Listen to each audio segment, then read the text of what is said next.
Good evening. You feel what that means, don't you?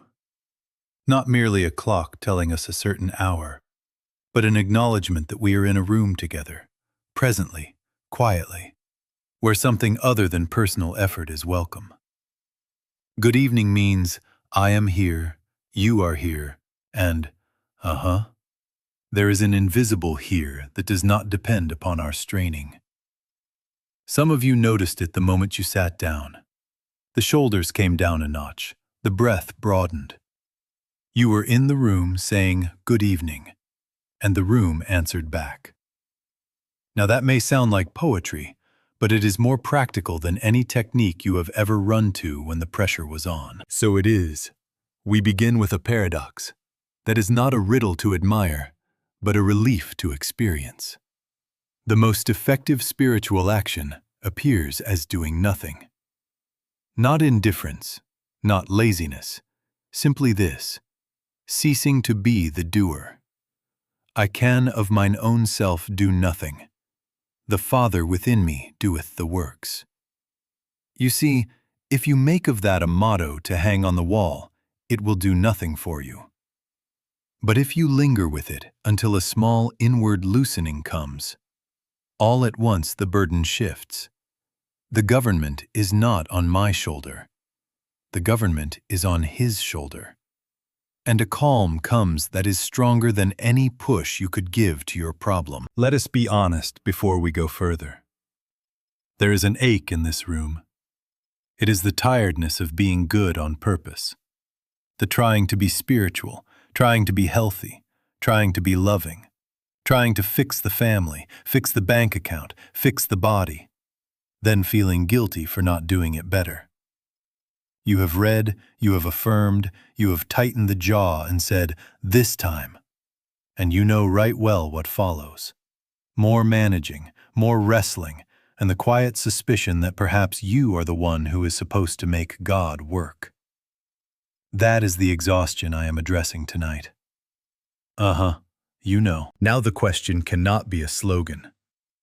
How can non-striving be the most effective action without becoming laziness or passivity? How can do nothing not lead to neglect, but to the works of Christ appearing in an ordinary Tuesday? We will not answer with clever phrases. We will prove it by an event within you.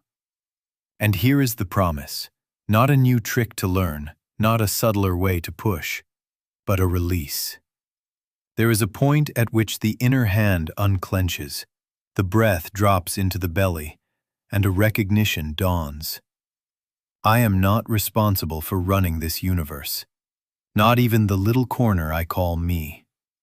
From that instant, the Father, Presence, Christ, assumes the government, and you will watch as ordinary life receives an extraordinary ease. That is where we are going. Stay in the room with me, and we will come to that release before we ask it to do any works at all. Good. Now before we take one step further, let us draw the lines cleanly so that no one leaves this room with a convenient excuse. Do nothing is not laziness. It is not neglect.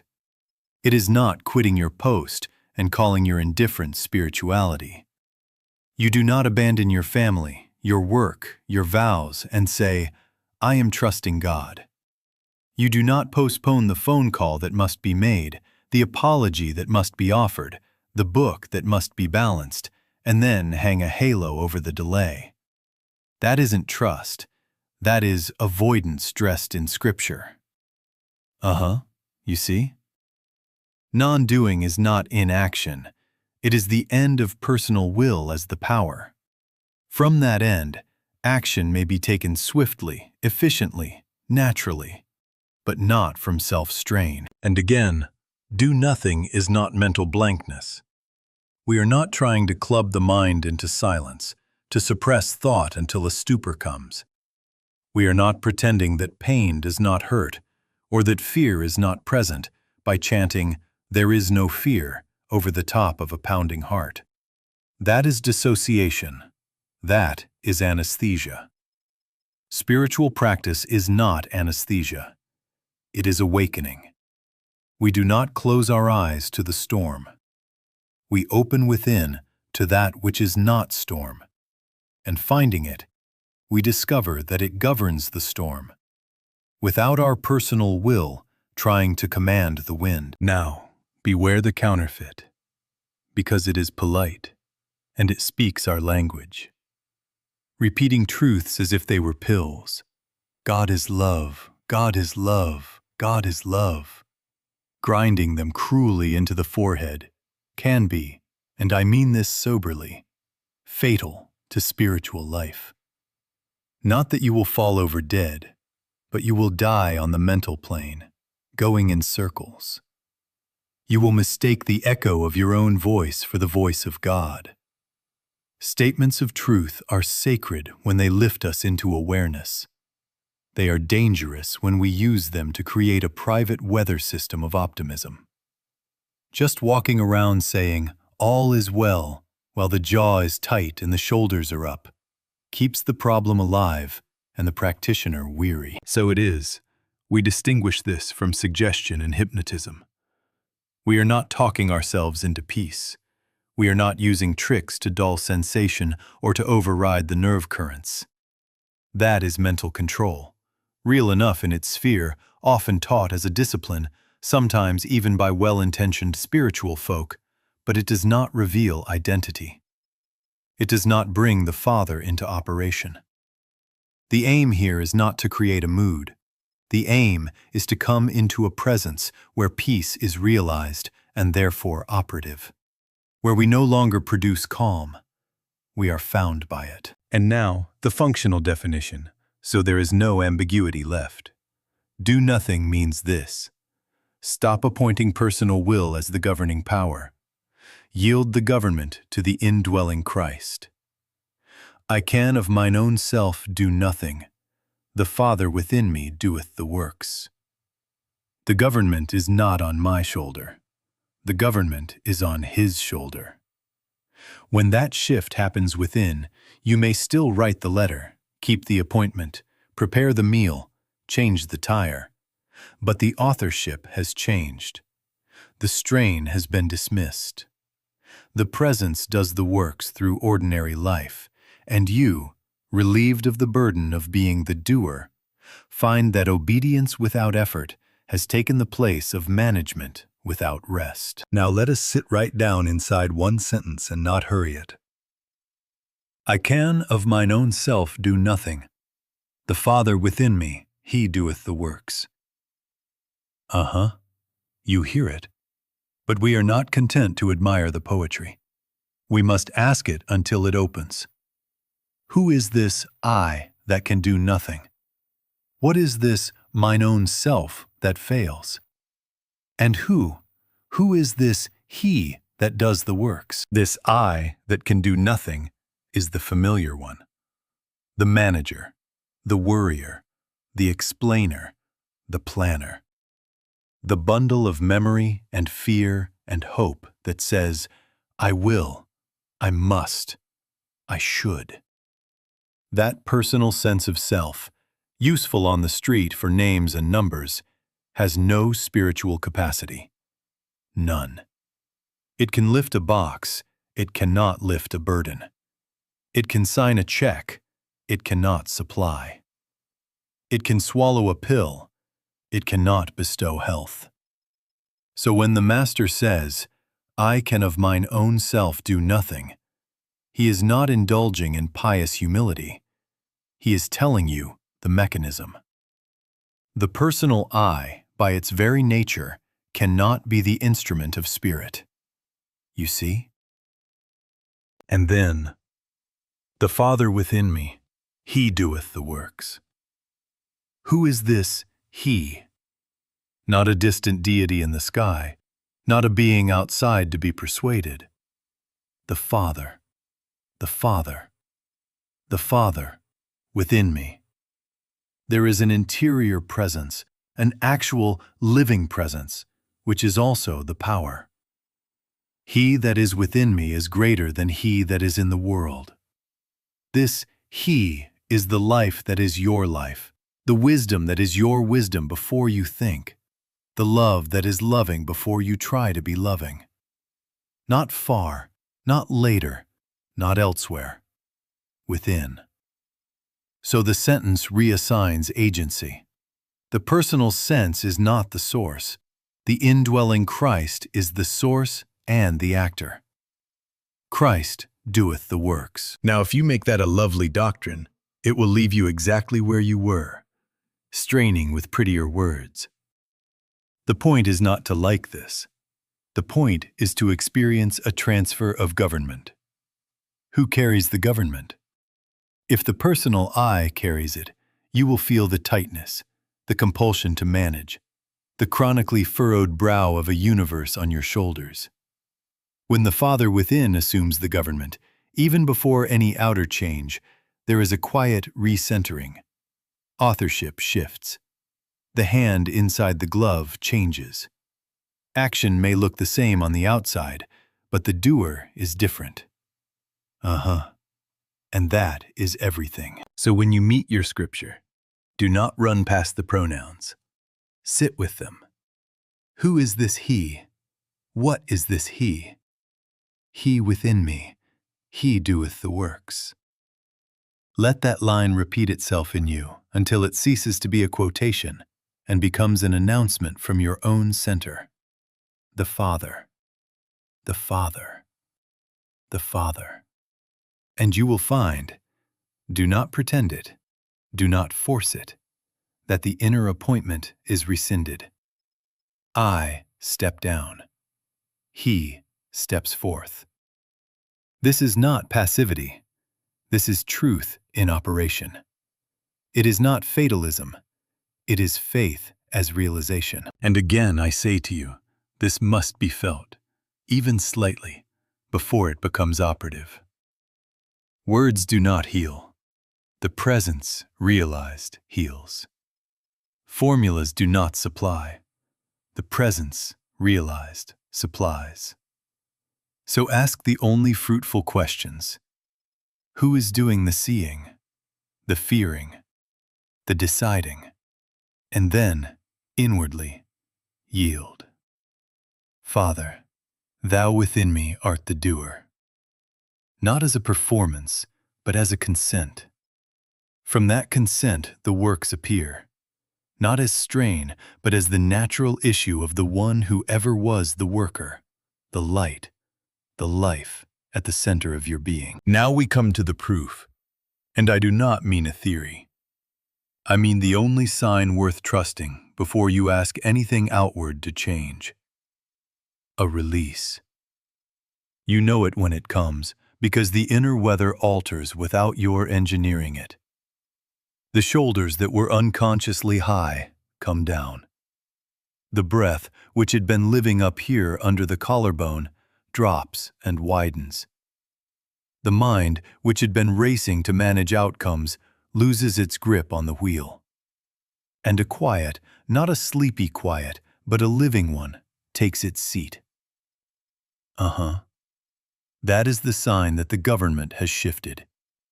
The government is not on my shoulder. The government is upon his shoulder. You do not imagine this. You discover it. And in discovering it, you rest. What burden is removed? The ancient one. The pressure to make truth happen.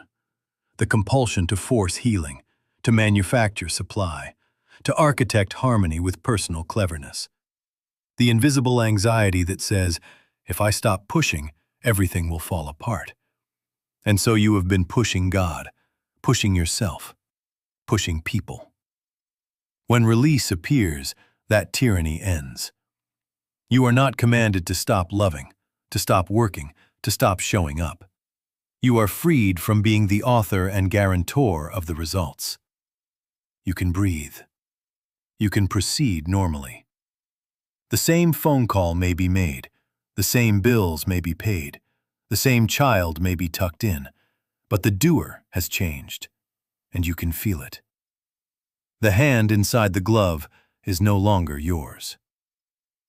The Father within me, he doeth the works. Now be very clear. This is not self-soothing. This is not a mood you concoct by stroking your own thoughts. It is not the haze that follows a narcotic affirmation. You cannot hypnotize yourself into presence.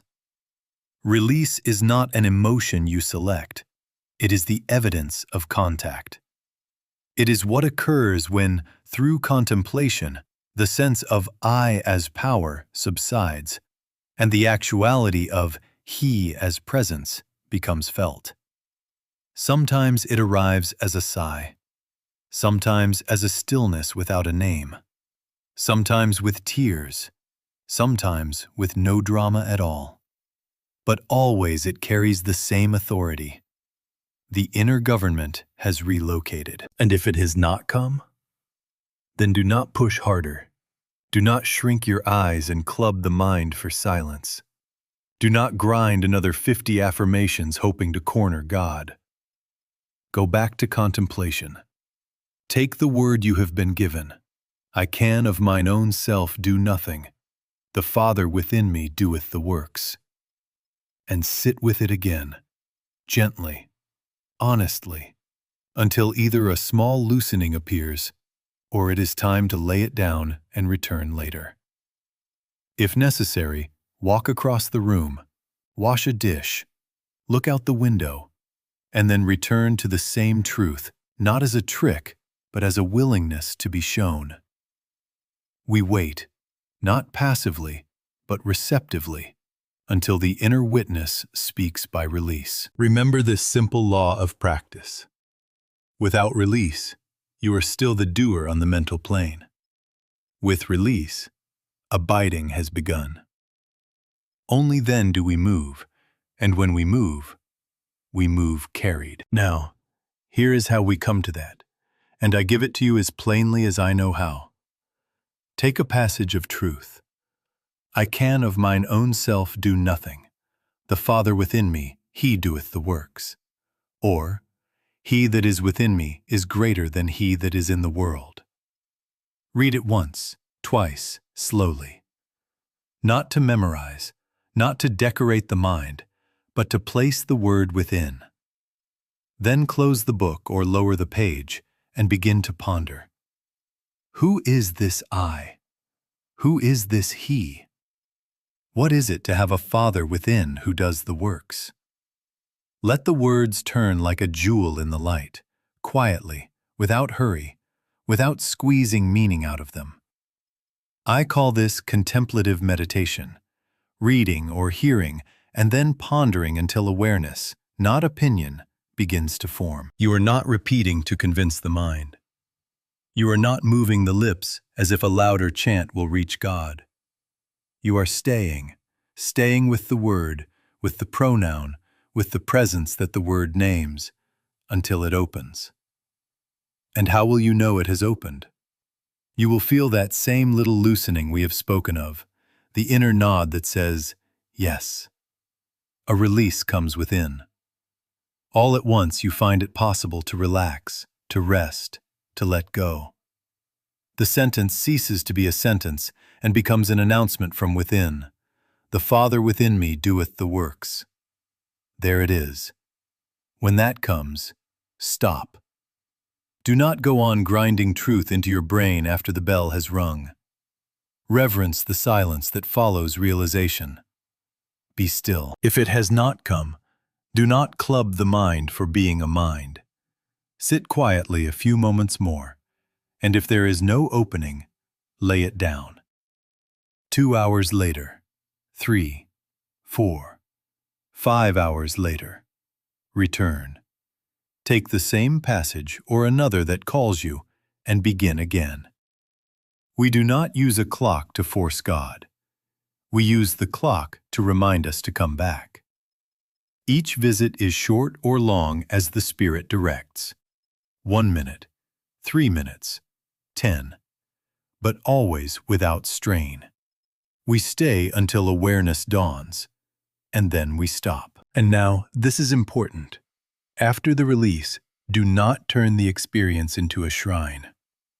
Get up, go wash the dishes, answer your mail, make the call, drive to work, walk the dog.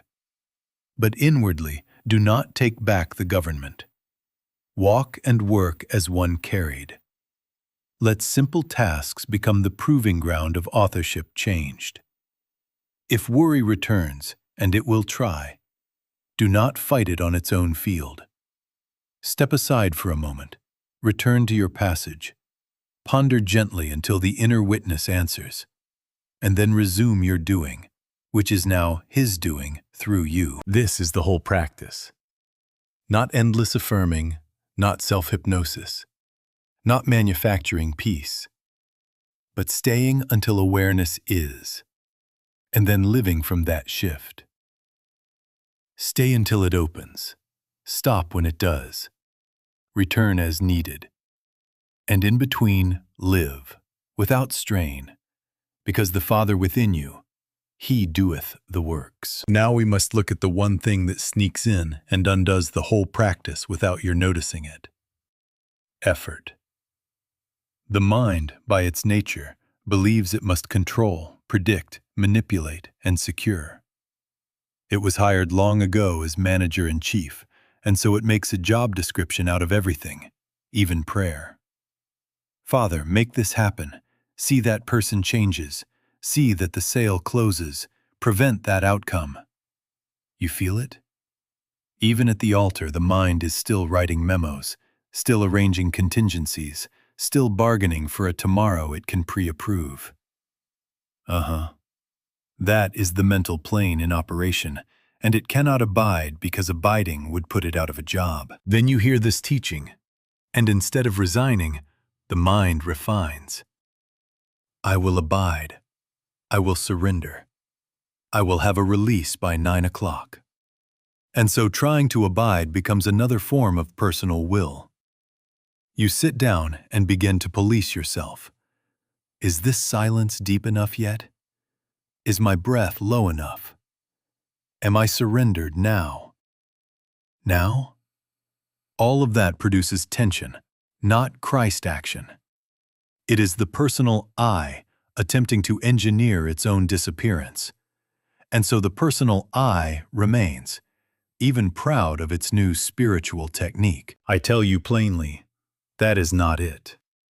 That is not hypnotism either, not suggestion, not spiritualized willpower. Those things are real in their own sphere and can yield phenomena.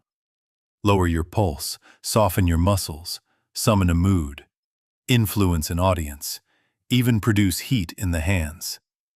But they do not reveal identity. They leave the doer intact. They keep you cycling in fear and effort because the same self that produces the effect must defend the effect tomorrow. That is mental control. Useful for a show, perhaps, sometimes taught under noble names, but it will not usher you into the Father's government. The sentence still stands. I can of mine own self do nothing. The Father within me, He doeth the works. So what is the correction? Consent.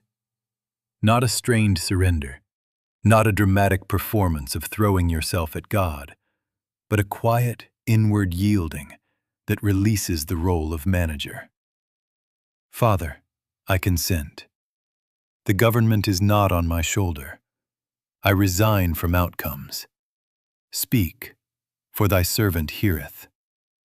And then listen. Listen without reaching for results. If a word comes, if a nudge comes, obey. Immediately, simply, without strain. If nothing comes, rest your case with the presence and go on with the next ordinary thing, refusing to take back the government. This is active surrender, listening, consent, and instant obedience as directed, not by compulsion, but by inner authority. You will know you have left the mental plane when a release appears unmanufactured. If, at any point, you catch the mind managing the practice, measuring, timing, scoring, stop. Do not refine the control. Relinquish it. Return to your passage or to a single inward word, Father, and wait without bargaining until the quiet answers you. The mind's need to manage is the very thing that blocks abiding. Release comes when control is surrendered, not polished.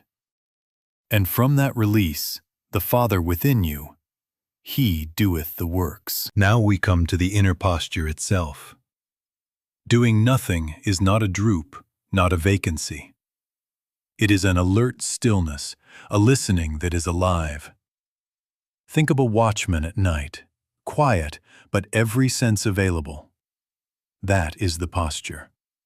No outward forcing, no inner bargaining, an ear inclined to the center.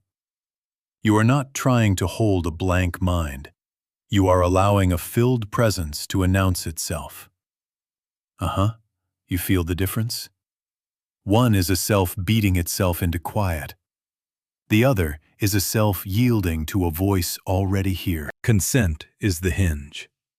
Not merely the words, but the inward signature placed under the sentence, Father, Thou doest the works. Consent says, with no drama and with no footnote, I am not the power. I do not energize this day, this body, this conversation. The Father, the Presence, the Christ, energizes, governs, completes. Consent is simple. It is quiet. It is clean.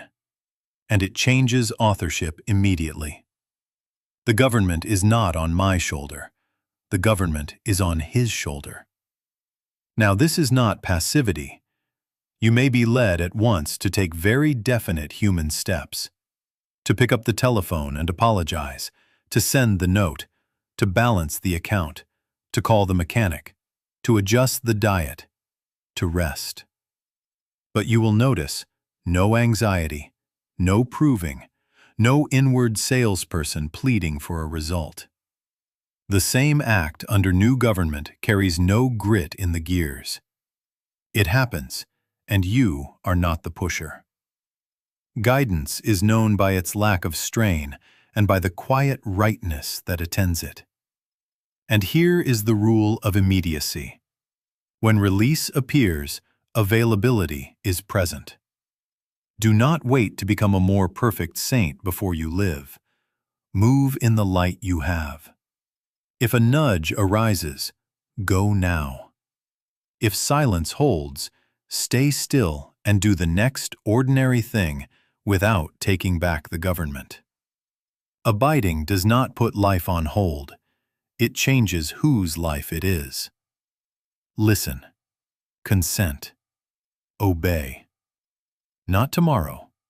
Now. Give yourself an inner checkpoint throughout the day.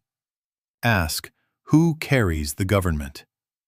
If you feel fear driving you, tight chest, hurried thinking, the need to compel an outcome, the government has slipped back onto your shoulder. Stop, if only for a minute. Turn within. Father. Return to your passage if needed. Ponder gently until the inward loosening reappears. Then resume. The act may be the same, but the doer is different, and that difference is the whole of it. So you see, operational abiding is active surrender.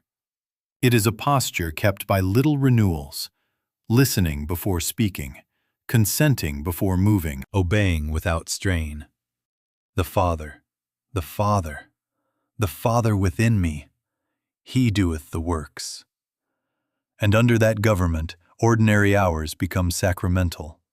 Steps that once cost you blood become simple footprints in a path already prepared. Now, as this surrender becomes your habit, something very quiet begins to happen to your seeing. Do not expect fireworks. Do not seek them. We do not jump from fear to transfiguration with one bound. Consciousness refines step by step, and with each step the picture alters. The world you thought you were seeing is still there, but it is less absolute, less demanding, less final. The inner government has changed, and so the lens changes, naturally, inevitably, as a fruit of abiding, not as a project of the mind. At the first rung of this ladder, you see a person as a body and a situation. You meet your neighbor, and what presents itself? Height, weight, voice, clothing, an age, a diagnosis, a bank figure, a family tangle, facts and forms. You meet a bill, and you see numbers. You meet a symptom, and you see a chemistry set gone wrong. That is the corporeal sense, and in it everything is a material fact to be pushed or pulled. You know that level very well. Then, as abiding settles you, you notice the eyes. Not sentimentally, not to be romantic, but because something in you recognizes that the life looking out through those eyes is not contained by the mask of features or the story on the surface. The eyes become first windows, then witnesses. In that moment, the adversary begins to dissolve into a neighbor again, the case into a soul. Already the problem is losing its solidity, and your reaction softens into attention. And then quietly, a further refinement. You become aware of an atmosphere. Some call it an aura. I am content to say atmosphere. Not a novelty, not a glow for show, but the felt evidence that you are perceiving beyond corporeality. The room with this person has a climate. There is a texture, a tone, a quality, peace or jaggedness, openness or contraction, that is more real to you than the posture of the body. Sometimes as you enter a place, it greets you before a word is spoken. Sometimes as you sit, a presence announces itself and the air thickens with a rightness. That is not imagination.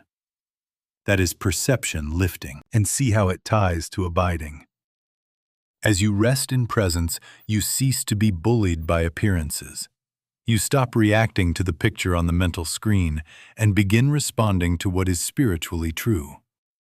Christ within meets Christ there.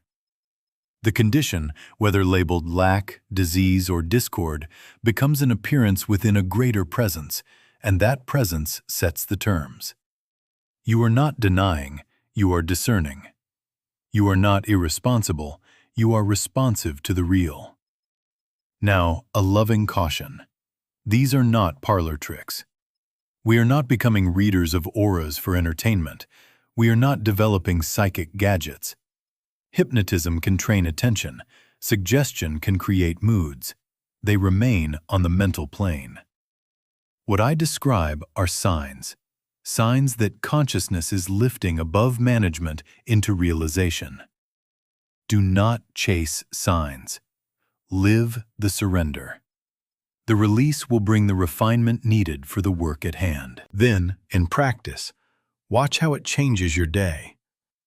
You enter the office, and instead of wrestling a problem, you feel for the atmosphere and consent to the presence that governs it.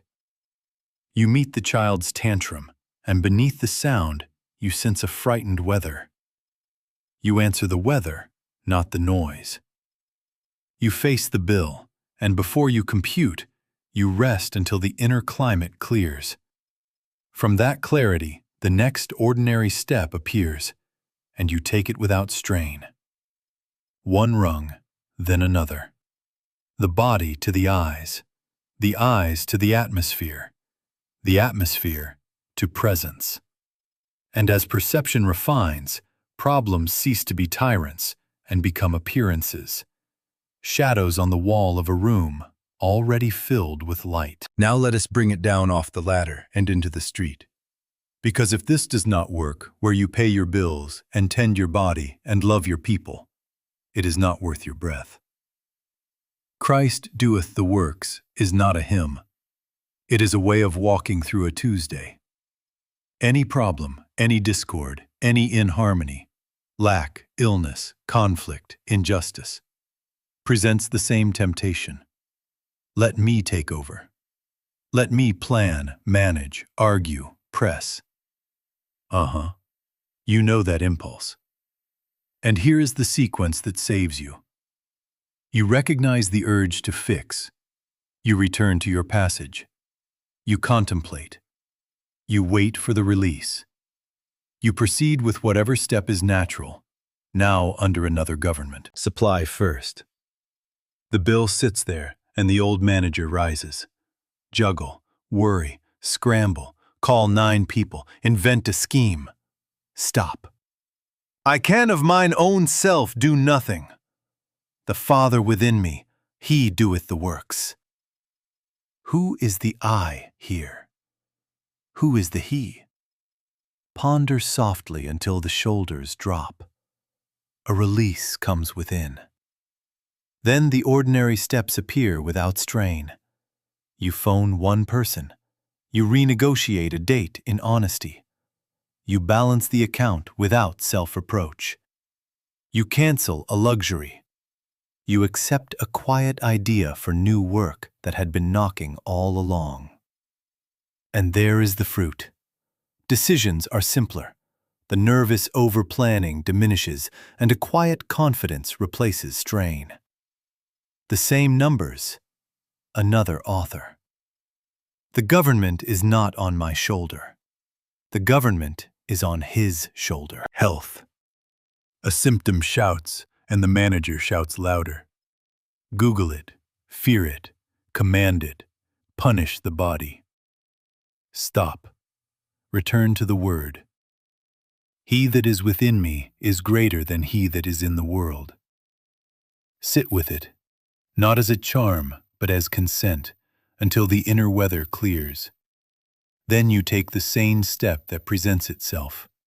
Rest, call the doctor, keep the appointment, follow the counsel, without the poison of panic. You are not playing tricks on flesh.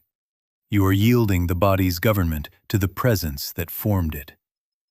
Often you will find that compliance becomes easy, fear quiets, and the body responds better to care given without war. Christ doeth the works, not by bypassing means, but by governing through them. Relationships. The email arrives, sharp as a blade, and the mind drafts 3 sharper ones. Stop. Return to the pronoun. The Father within me, he. Ponder. Wait. Release. Then perhaps you write 1 clean sentence and send it, or you pick up the telephone and apologize for your part, or you set a boundary without theatrics, or you say nothing today. Resentment loosens. The need to win fades. Conversation becomes listening with a will to bless. You are still present, still clear, sometimes firmer than before, but the rancor is gone because authorship has changed. Even where injustice shows its teeth, the same law operates. You do not become passive. You sign, you vote, you show up, you speak truth, but without hate as fuel. You refuse the mind's staging of 1,000 contingencies, and in their place a clean next step is given, and given again tomorrow. Projects arrive at their right completeness because you are not pushing them uphill. You are answering an inner government that knows the way. So it is. The method remains one and the same. Recognize the urge to fix. Return to your passage. Contemplate until release. Proceed with the natural step. If midway the strain returns, you stop again and repeat the sequence. This is not magical thinking. It is the shift of identity from I do to he doeth. And the proof will be in the ease, not laziness, but the absence of desperation, the clarity, the softening of quarrels, the quiet courage under pressure. Ordinary actions taken without strain because the inner authorship has changed. Christ doeth the works. And now, if you have followed this far, the next step is not merely calmer days. It is identity. The end of striving is not an improved manager. It is the revelation of who lives your life. Hear it the way it was given, and do not rush past the pronouns. I live, yet not I, but Christ liveth in me. Who is this first I? The familiar one, the planner, the defender, the one we have been asking to step down. Yet not I. Which I is denied? The personal sense, the self as author and guarantor. But Christ liveth in me. Who is this Christ, and what is this me? Not a visitor, not a helper arriving from outside, but the very life that is your life now, shining through you, as you. The Father. The Father. The Father within. He liveth. He acts. He is the I that is I. Sit with it until it opens. I live, yet not I. Which means the breath is moving, the thoughts arise, the feet walk to the door, the hands wash the dishes. But the authorship is not personal. Christ liveth in me. Then who am I? Not a rival self standing beside Christ. Not two lives negotiating control. I am the transparency, the place where his life shows up as this life. I can of mine own self do nothing. The Father within me, he doeth the works. And when this is no longer a sentence admired, but an awareness felt, a sweet authority settles in, and with it a quiet disappearance of the strain to be someone. Now, watch what happens next, and you will know this is not poetry. Habits that belong to the grosser sense begin to fall away, without violence, without vows carved in stone, without the lash of self-condemnation. You look for the old cravings, and they are less interesting. The appetite for quarrel grows thin. The tongue that once leapt to gossip slows and then prefers silence. The little excitements that fed the animal level no longer taste like food. You are not repressing. You have lost your taste. Why? Because the center has shifted, and with it the field of desire. Christ liveth in me is not a moral program. It is a changed life that naturally outgrows what it no longer needs. Do not make an abstraction of oneness. This is not a mystical wallpaper spread over the facts. It is the practical fact that there is one life expressing. One life breathing every breath, thinking every true thought, loving in every genuine kindness, showing up as you, as me, as the neighbor whose eyes you have learned to see. The release we have spoken of becomes more than relief. It is recognition. The pronouns collapse. The government is not on my shoulder because there is, in truth, no separate shoulder to bear it. I live, yet not I. Christ lives this life as me. And with that recognition comes a sobriety that is not heavy, but is very exact. If Christ is living as me, then speech, money, time, touch, and intention belong to him. Availability is holiness now, not effort. I cannot indulge the old liberties and call it freedom, because I know who walks when I walk, and who answers when I answer. So we do not strut under a borrowed name. We consent to be what we are, the I through which the one life appears. And that recognition, as it ripens, will tell you how to live with others, cleanly, justly, tenderly. Because what you are in yourself is what you will meet everywhere. We are coming to that, but for now, let it be enough to feel the sentence rise from within you. I live, yet not I. Christ liveth in me. And rest there, for in that resting, the works, the words, the way are given. Now we must say the most practical thing of all. And it is not a new commandment, but the unveiling of a law already governing you. Inasmuch as ye have done it unto the least of these, my brethren, ye have done it unto me. Hear that, not as piety, not as embroidery, but as physics of spirit. Not advice, law. There is only one self. Therefore, every act to another is an act to oneself, because there is no other in God. You see where this goes. If I wrong you, whom do I wrong? Myself. If I bless you, whom do I bless? Myself. The circle is closed, not by reward and punishment machinery, but by identity. This is why ethics ceases to be optional once authorship changes. It is no longer be good so you won't be caught. It is be true to who lives as you. To cheat is to starve the hand you must use tomorrow. To lie is to dim the light by which you must walk. To speak harshly is to bruise the ear through which guidance will come.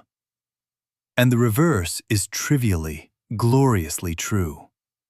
To serve quietly is to steady the very ground under your own feet. To forgive is to stop poisoning the well from which you drink. To give with clean hands is to discover that the giver is the life that is you. Do unto others as you would have them do unto you. He was stating a law because there is only one I. Now correct this subtle misuse before it breeds. Abiding is not a private escape from the world. We are not cultivating a lovely mood while Rome burns. We are resigning from fear and compulsion so that Christ may meet the world in us without the world's projections. Not passivity, purity of agency. So you show up where justice is required. You vote, you sign, you stand, you mend, you reconcile, you refrain. But you do it under the new government. You do it without hate as fuel, without the lash of outcome anxiety, because the Father within me, He doeth the works, and we keep clean the means. No thought is transferred from me to you. I do not send beams into your mind. Do not hypnotize. Do not press suggestion. That is the mental plane and leaves us both exhausted tomorrow. The work is in consciousness. I retire within. I contemplate until release. I let the atmosphere be changed by presence realized. Then, quite naturally, the fruit appears as kindness, justice, restraint, service. A tone arrives in the room before my words do. A fairness enters the ledger before the numbers are written. A hand steadies another's shoulder without ownership. That is not trick. That is law. One self disclosing itself. And so the practice loop closes the circle. Whenever strain returns, tight chest, hurried mind, the itch to manage, stop. Return to your passage.